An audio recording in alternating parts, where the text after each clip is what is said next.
Well, hello there, and welcome to another episode of B-Sides. I'm Pastor Jon, and I'm here with Pastor Rusten, my partner in crime and buddy, and the guy who preached last Sunday. And we've turned the tables for this one because I had the Sunday off. How are you doing? Yeah, I'm doing good. I'm that Monday after preaching a sermon, always like a combination of restful and like, what happened yesterday? Uh-huh. Yeah, it's really weird when you put all of your head and your heart into preparing for a sermon, like during the week, and then you deliver it, which is exhausting, and then you get up Monday and it's like, all right, okay, here we go again. Yep, totally. And again, yep. Yeah, you did a great job though. I appreciate you doing that. I had the Sunday off, so it was my last Sunday out of town, and it was good. But here we are. So I get to ask you the questions. It was a fun I was going to say it's a fun passage. When I saw that I had this passage, I thought, oh, sweet. Jon got all the really long passages with lots of laws. Because it's like after three or four chapters of just laws, it's we're back to the narrative, and that's good. I would have liked easier to preach. Yeah. It's funny. You and I have joked about like texts are never assigned based on who it is. It's always just it's always calendar driven, and it works with your just when it's Thursday being off for youth and being the Connect night, so you don't have to prep a sermon for that. But I remember there's this multi-year thing with our not Christmas, it was Easter. How you always ended up with the Christus Victor text.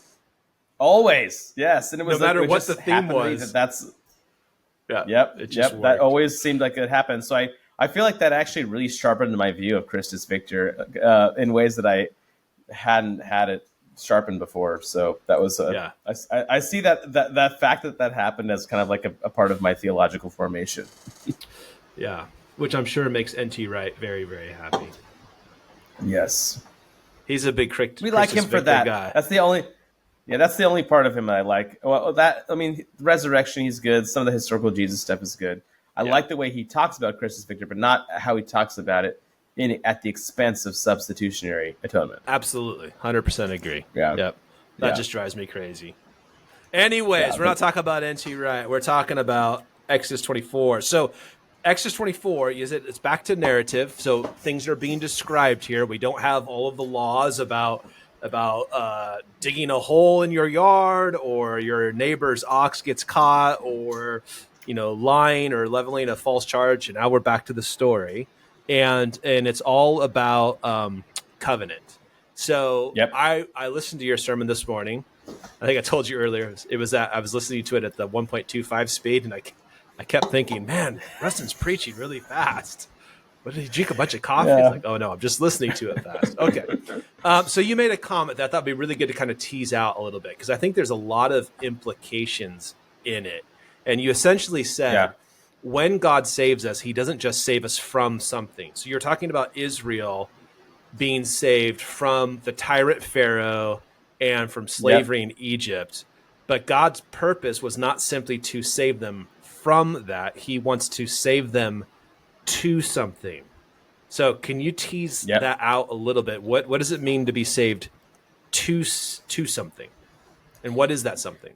Yeah, and this is kind of the foundation like behind the idea of covenant, period. Because covenant is binding together, right? That's what covenants are. They're promises that bind together. And so when God saves Israel from Pharaoh, he's counterclaiming Pharaoh's claim upon Israel by saying, no, they actually belong to me. And so when he saves them from slavery, he's saving them to a life of being his covenant-bound people. So there's a two parts like that. This book has a two-part salvation. I'm saving you away from, the powers that were harassing you. You might even say that's the Christus Victor component of this salvation, right?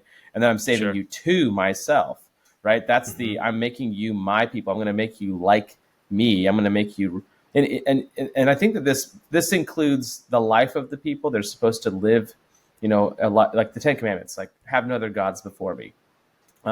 but also that worshiping God and God alone is supposed to shape all of their behavior and how, the very nature of their interactions with each other and what they're like as a people.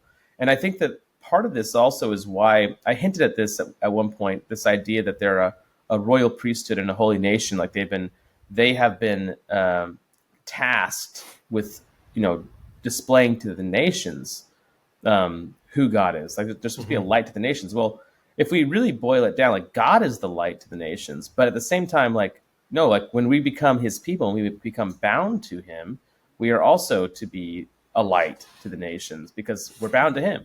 And you get a similar idea in the New Testament too. Like you're saved from your sin, but you are bound to Christ. Now you are a member of the body of Christ. Like there's that idea of body and head is language about being bound to one another. So now what the head does, you're supposed to do. So this idea of being saved from and saved to, I think is really important to emphasize because we're living during a time where people think salvation is just salvation from something, and then I get to do what I like. It's almost like it's like I always imagine in my head, you were on the top of a house, it was burning, and the helicopter comes in, scoops you up, and sets you up on top of a mountain and says, all right, see you later, I got more people to save. Enjoy your not being burned alive, and go have a good life. Like, that's what some people think salvation is God just saving us from, hey, I've saved you from sin, so now you can, be free from that, punishment that was to come. So see you later. Yeah. I'm going to go do some more of that. No, he's saving us to himself. He wants us to be conformed to Christ. He wants us to follow and obey. So this is also why like obedience is so important. It's obedience is a ramification of this. Like our obedience is what God's after. He's saving us so we will be his people, and that includes our obedience. Yeah. Yeah, it's like when you become part of a family, there's certain responsibilities that go into that.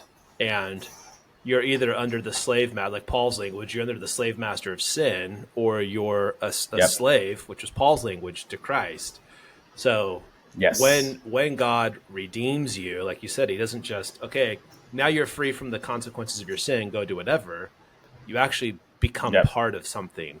You become part of a family. You become part of a community, which is why being part of a church is so incredibly important. So important. It's like you belong to something now. You're part of this family. You're part of this community. And God is doing something with that. God has work for us to do. And that's one of the reasons why, I do know Christians in my life who, they profess faith, but they're not a part of a church. And it just astounds me that they think that is acceptable, right? That is somehow makes sense. That would have been understood to be just absurd by the New Testament authors. Like, what do you mean? You're saved into the church so you can be a member of it. Like this new humanity that is in Christ. Like, so what are you doing? Like, no, I believe this, and I'm kind of just living my own life, doing. It's, to me, that is just strange. But it is very common today. It's very common today. I've thought in the back of my head, like, we all know people who are like that, who profess believers, but will say, oh, my church is being in nature or whatever. Yeah. And one of the things you want to affirm is like, yeah, absolutely. When you're out in creation, you're experiencing, God's gifts and his goodness, and you should worship him and be thankful for that.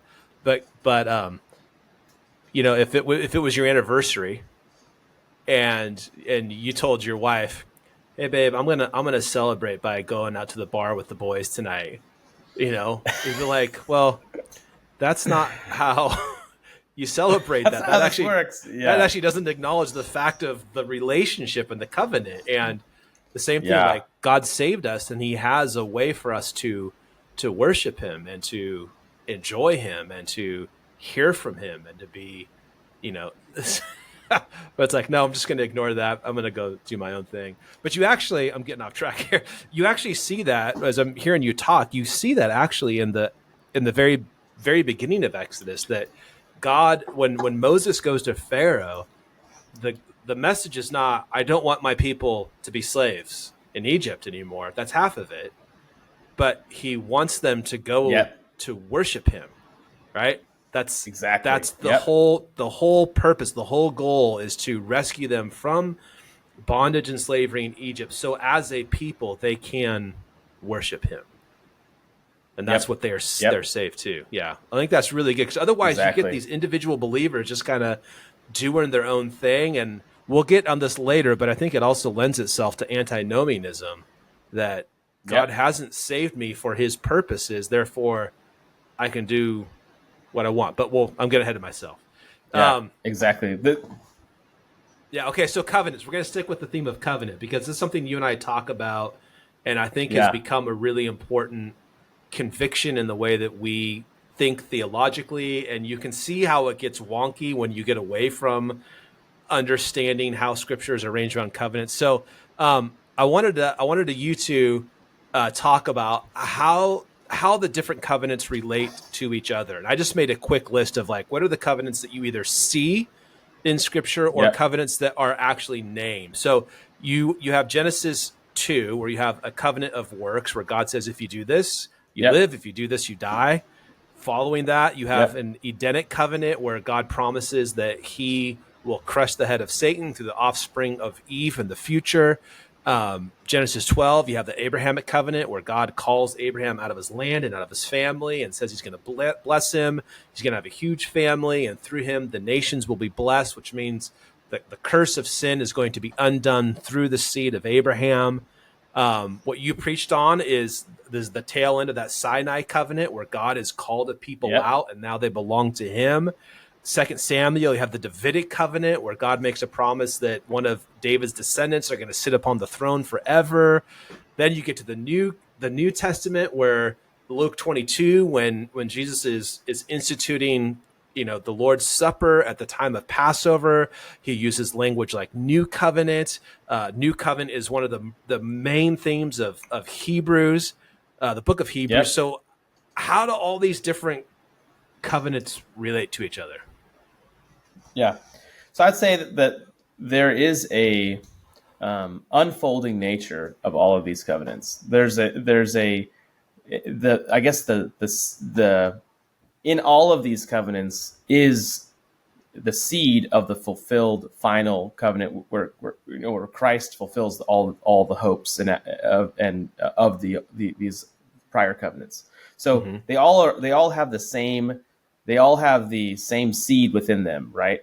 And I would say the covenant of works is unique in that an arrangement with where God is speaking to Adam and telling him, this is how this arrangement works. You have everything. I've given you everything.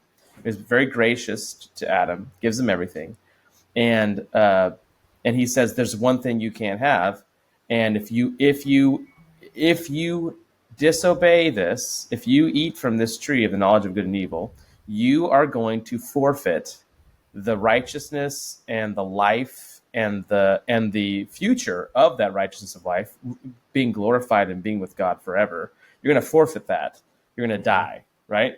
And so you have, interestingly, like Adam's covenant is to maintain his righteousness. Like he Mm-hmm. has, like that's what he has to obey in order to maintain the righteousness that he has been given by being created in the image of God and in righteousness. So Adam fails there, and then it's like, what's going to happen, right? And at that point, there's two options, right? God will Mm-hmm. just squash sinful Adam, has all the right to do that, or God will do something new and be gracious. And that's what he does. He promises right there in Genesis 3 that he's going to, Christus Victor, smash through the seed of the woman, smash the head of the serpent, right?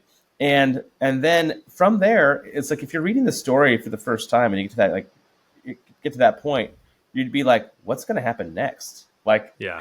what's the next play here? And then you have the Noahic covenant, right? And I think that the Noahic covenant continues to develop some of these same ideas. Like God demonstrates through the flood that he can crush the line of Mm. the serpent, right? Because the line of the serpent was had spread to all humanity, and Noah's family apparently was the only family that was still holding faith to God, right? Hmm. And so God rescues them through the ark. He provides a way for them out, and he crushes the sinful humanity. And then he, on the other side of that, it's like a new creation kind of scenario story Yeah. where God Yeah. makes promises not just to Noah but to the whole creation, that he's not going to do this form of judgment again, where the entire world gets plunged underwater, and that seasons are going to continue. And so you have God making promises there. But so I look back on the Noahic covenant when I'm thinking about how people talk about climate change. I'm like, well, it's like, there's, I have that promise of theirs. So, Yeah. Yeah. or you watch Waterworld and you go, yeah, this could never happen. So, anyways, that's just me being silly though. So, Or are and you? then you have, yeah, no, yeah. So then the Abrahamic covenant, is a continuation of the same. It's like, how is God going to, what is God going to do with this? Where's the seed going to, how's the seed going to continue, right? And Hmm. so Abraham is called out of humanity after the flood, and this is actually also after the Babylonian, or sorry, the Tower of Babel.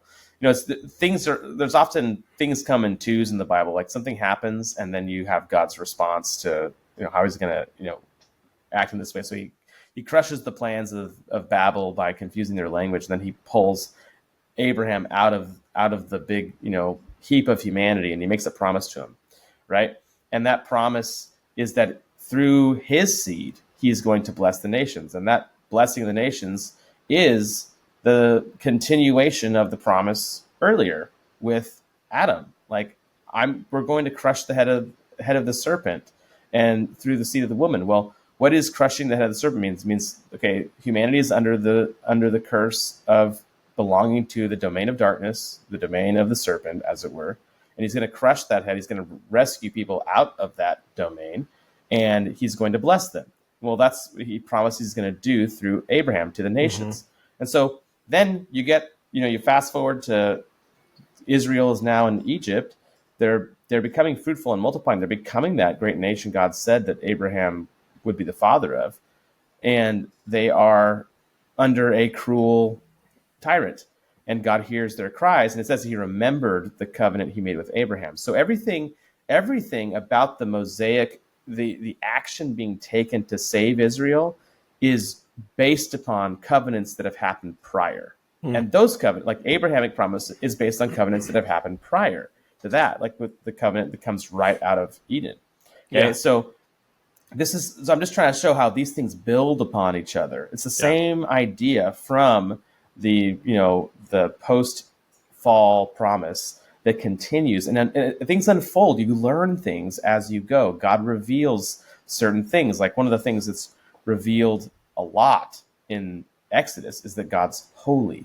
And so if part of the goal here is to restore what was lost in Eden, how can sinful man now dwell with God like Adam dwelt with God in Eden? And Yeah. so the whole tabernacle thing and the law of the covenant here is pointing to it's hard because man is sinful. So God's going to provide a way, and the way he provides for them all points to Christ. You have the blood sacrifices, you have the atonement, you have all these things. And Yeah. so, and things get a little more interesting as you get past the Mosaic covenant, because then you start talking it's like things get more focused on an individual king with David.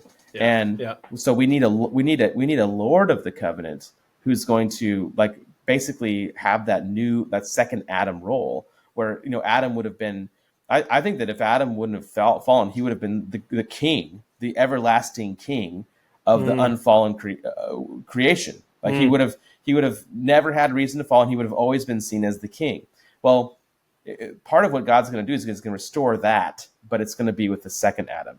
And so when he starts focusing on David, he's making those promises. There's going to be a king from your line who will reign forever. Like there, that's the basically in a nutshell what the Davidic covenant amounts to. And so when Christ comes, he is the fulfillment of all those things. And so this is where it gets tricky for some people, is that so when Christ comes, is this a new covenant? Is this like brand new? Or is this a new, completely new administration? Because the only time where the covenant terms are being operated with and through a perfect mediator, right? So like right. Abraham isn't every single one of the people who received the terms of the covenant failed in so many ways. So in a sense, or where them, like Moses is a sinner himself, the priests had to make sacrifices for themselves even as they operated as priests. Christ is the first one where priestly garments and all that stuff, and yes. So Christ is when Christ shows up, he is new. He is like the new. He is the first time we've had any kind of covenant mediator like this. And so, and all of the stuff that was pointing towards him goes away. And in that sense, it's new too, because what do you have now? Because after all the shadows go away, well, you have things change. Like you have baptism instead of circumcision. You have, I would say you even have pastors instead of priests. Like pastors no longer have this ritualistic sacral role of actually mediating between God and man. Christ does that, but pastors do play this role of leading God's people as his representatives. They're even imperfect as they may be. God still wants to operate that way. So there are lots of new things, and when we would talk about one of the newest things is just the overflowing of Christ pouring the Spirit out upon the people, so that now they're empowered by the Spirit to want to obey the what they're called to as now belonging to Him. So I think that in a nutshell, I think I covered a lot of how we would think about this. But I think it's the important thing to say is that the new covenant isn't new in that it just kind of plops out of nowhere. It is the climax of all these things unfolding, and it's important to look back at those things because they actually help us understand what Christ has given us. Yeah. Right. So one of the things Hebrews is really great, because one of the things I love about Hebrews is Hebrews. The passage I quoted from is we should approach God and offer acceptable worship and approach God with reverence and awe, because our God is a consuming fire. And then you read that and you're like, he's still a consuming fire. We still are to honor God with reverence and awe, because but we have been also, unlike the old covenant people who saw that devouring fire, we can go right boldly into the throne room, boldly into the Holy of Holies, as it were, to access Christ. He's purchased that right for us. So there's this, you're saying there's this connectivity between these covenants, and I'm sure you've run into this where people will say, well, people were saved one way under the old covenant, and typically what they mean is by works, and then people were saved by grace under the new covenant, as if the new covenant is a completely categorically different way of God relating with his people, which is not true. That people are saved under the old covenant in the same way they're saved in the new covenant, that by faith in the promises of God. Under the new covenant, we know more, because instead of dealing with shadows, we have substance in Christ. The new covenant is new because we have the blood of Christ, which then cleanses us from sin, which then paves the way for the Spirit to be in us, which is what Ezekiel was looking at, the new covenant where the law is written on our hearts. But it's not a completely different program of salvation. It's still by faith alone in the promises of Christ. We just know more about those promises. And as far as you touched base on a lot of those Old Testament covenants, would you say that you have, if you were like trying to break it down into broad categories, you have a covenant of works, which is what Adam had, and he fell. Yep.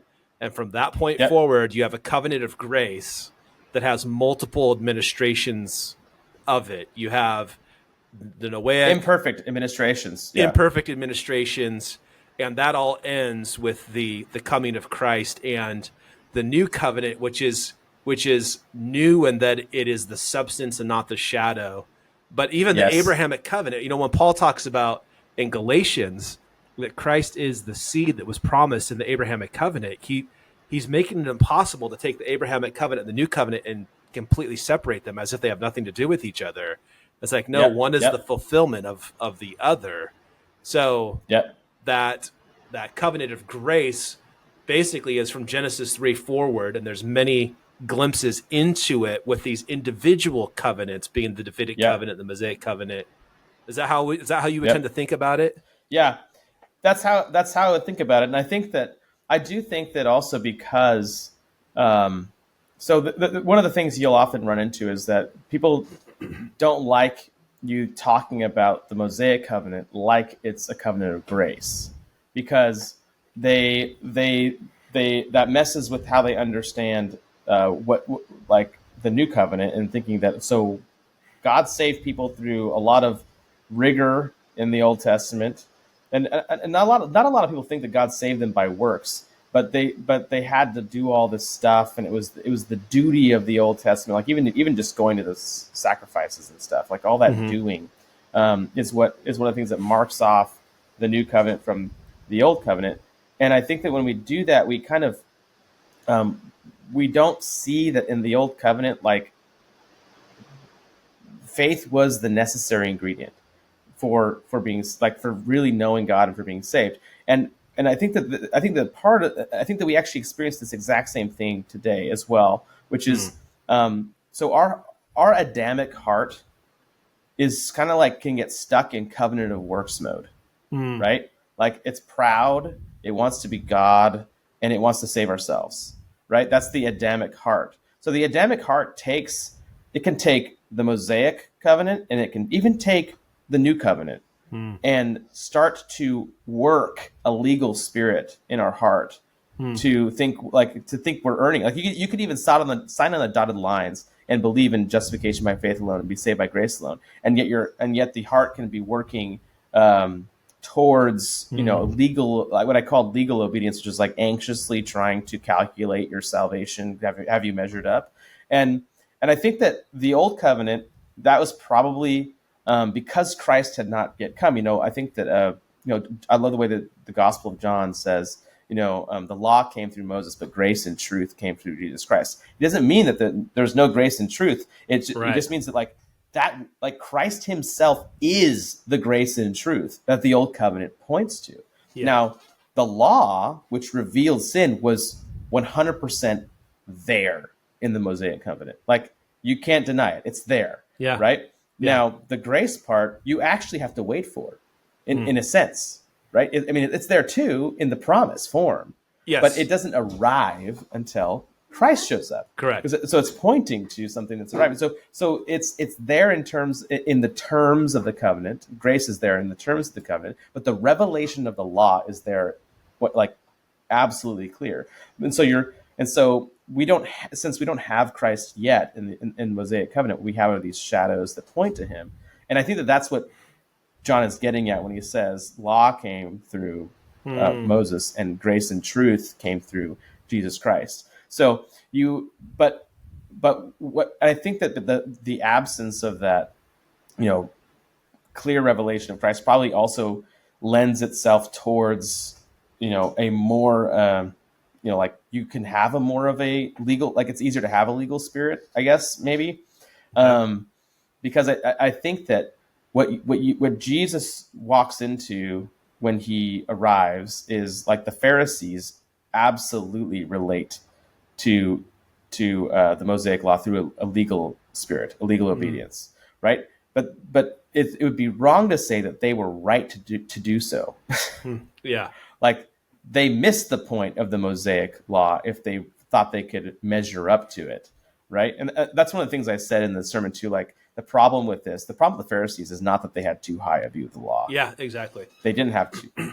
They had a too low a view of the law, and they had too high a view of themselves. And that actually comes out in their behavior because they're always making weird shortcuts for how to make it easier to obey, or to and Jesus calls them out on it and says, you actually disobey the law by creating your own traditions. Right. So I think that is really important to understand, that just because the system has law in it does not mean it's not gracious. It's about how the heart and how the order of salvation before the law plays that part, right? Faith is necessary in both. Yeah, and I'm prepping for Exodus 25 this week, and it's like once you have the confirmation of the covenant, like the very next thing that they get into is the building of the tabernacle, and the main part is the Ark of the Covenant and the mercy seat, or the seat of atonement, right? And then you've got all the instructions about the sprinkling of the blood and the priest and the garments, and you can't read that and go, this is about justification by, through following the law, because the very fact that they have a priest and a mercy seat, or the atonement cover and the sacrificial system and the sprinkling of the blood, assumes that the people are not following the law, that they can't keep it, that there must be another way, because God is providing something for their sin, which is his grace. Yeah, and there's part of even this passage in Exodus 24, when you first read those words of the Israelites responding to Moses, everything he said, we'll do, we'll be obedient. Right? You first read it and go, these guys are really confident in themselves. But the more you think about it, every time a Christian comes to faith, someone comes to faith in Christ, what are they doing? They're saying, I belong to you now. A Christian, a person who's truly converted will say, I give you all of my life and myself. You're mine now. What is that? That's saying, command me what you will. Yeah. I am yours. The problem is that just like the Israelites, we struggle with sin and that old, Adamic nature that's rebellious, but we all come to faith that same way, saying, I'm yours. You are Lord. I'm confessing that you are the Lord. That means you can tell me what you want, and my job is to obey, right? Yeah. And so, it's good. And that's not that different from what they're saying. I think it's just we're not. I don't know that I could ever say it as confidently as them. We will obey everything you say. Yeah, and I think there probably is some arrogance in their response, but that's not to say that's not the right response. Yeah. It's almost like you have the wedding day of a young couple, right? And the covenant, and then they have no idea the significance of the words that they're speaking to each other. Even though when you look at it, you and I, so I've been married for 26 years. It's you look back at that day and you go, I meant everything I said, and I had no idea what I was doing. Right? I know. Both of those things are simultaneously true. Yeah, and you get that with the covenant in Exodus 25. We will do everything you say. It's you have no idea what that means. You don't know. Yeah, exactly. And the sad thing is, a lot of people, find out that they didn't mean those things. People initiate divorces that they have no business initiating, and that's the sad part of that. But I think every married person has experienced what you're saying, which is, I had no idea what this would mean, and that's what entering a covenant is like. That's right. And you just pray, God, make in me what is necessary for this covenant, and that's what it has to be, because we don't have it in ourselves. That's right. Yeah. Okay, I got one last question for you, because I'm looking at the time. We've gone a little bit long. So I wanted to ask you about the typological significance of 40. So at the end of the chapter, it says, Moses entered the cloud and he went up on the mountain, and Moses was on the mountain 40 days and 40 nights. So 40 obviously is an important number. When the flood came, the rain came down, 40 days, 40 nights. When Jesus went into the to fast and prepare for his public ministry, and he was tempted by the devil. That was 40 days. Here you have the 40 days. What does that mean? Yeah, I think that I think that there is a little bit of there's something going on here that is preparatory for, like you might say, mission, but also there's a little bit of a new creation hint here as well, right? So, and the end of the 40 days and 40 nights of Noah being in the ark, right? It ends, that 40 days and 40 nights is how long the rain fell, which is like the period of like you might call it testing, or it's like the judgment is falling all around him. And then he, after the dry land appears, and the ark lands, then he's going into a new world. It's a new world that he now has, this mission to be fruitful and multiply and fill it. Right now, Jesus, when he goes into the wilderness for 40 days and 40 nights, and he fasts the entire time, and Moses also fasted. That's another thing we learn later, is that he fasted the entire time. When Jesus goes for 40 days and 40 nights into the wilderness, he's being tested, right? He's being tested the entire time by Satan, who is basically trying to undermine his entire mission, right? Yeah. And at the end of that period, he's ministered to, and then he begins his ministry, right? And so it seems like that I thought a little bit about this in the past when I was preparing this, and I did not have the time to unpack it because this is just too much. So I'm glad we're talking about it now.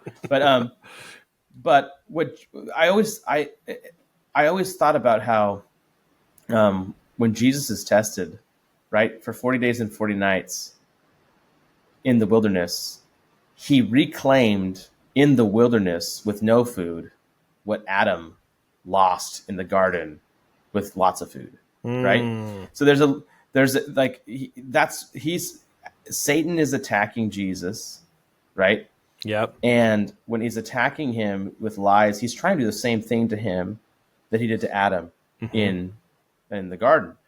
And now Jesus is like, it's kind of like a flex because Jesus is saying no to Satan's temptations, but he's doing it in the wilderness. He can't even he doesn't have the comfort around him to kind of to support him as he's there. He's like, I'm starving, and and I have nothing around me to sustain me, and still no, I'm going to, and what he's reclaiming. I was like that way of saying it. He's reclaiming in the wilderness what Adam lost in the garden.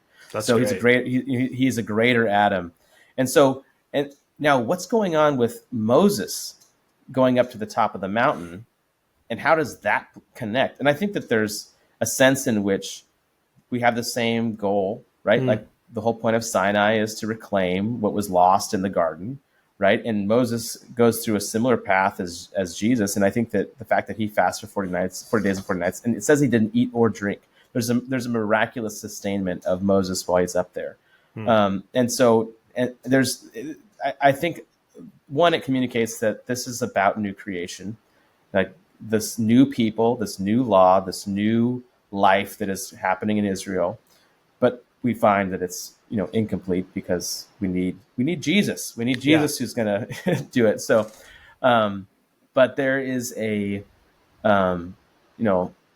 also is perhaps part of equipping him for what's to come, which is he plays a much bigger mediator role for Israel after this point. Like he's pleading their case when God's about to abandon them several times because of their idolatry. In fact, that's one of the saddest things is like after he's fasted and been up there for 40 days and 40 nights, he comes down and what does he find? It's like they're all, like, and those same people that said, we will do everything that you say, we will obey, are having a massive terrible pagan party with this golden calf. Yeah, and, exactly. And Aaron's no better. He's like, oh, there's this gold went in there and it just came out. It's like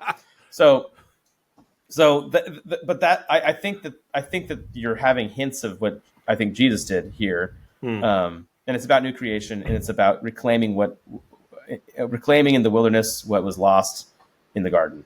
Yeah, that's good.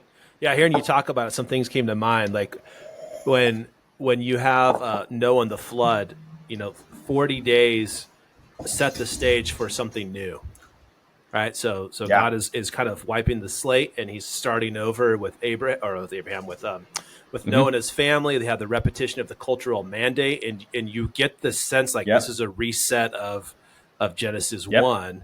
And if I'm remembering right, the temptation and the 40 days of fasting for Jesus happens before that earthly ministry goes public, right? And it's setting the stage for the kingdom of God being ushered in. Something new is happening. The same thing is happening in the book of Exodus, where God is rescued the people, but now something new is going to happen. It's very interesting, the things that in the next chapters with the building of the tabernacle, which is very much a going back to Genesis 2. It's a new creation, even with the guarding cherubim on the Ark of the Covenant. It's like something new is happening, and that 40 days is somehow connected to that. Yeah, and the tabernacle also is, it doesn't have wheels, but it's on wheels. It's like Sinai on wheels. It's like it's Sinai mobile. And so why does it need to be mobile? Because they're going somewhere. Yeah. They're moving out somewhere. They're going to go into conquest, right? They're going to go, and that seems to be like, you have this 40 days, 40 nights before mission, before conquest, before something new. Absolutely. Yeah, that's good. That works both with Noah, right, which is a multiply and fill, and Jesus on the move and preaching the good news of the kingdom. And that's good. That's good. All right, we're over time. You want to send us out? No. Yeah, everybody, thanks for listening again. Until next time, trust Christ, go to church, and love your neighbor. See ya. See ya.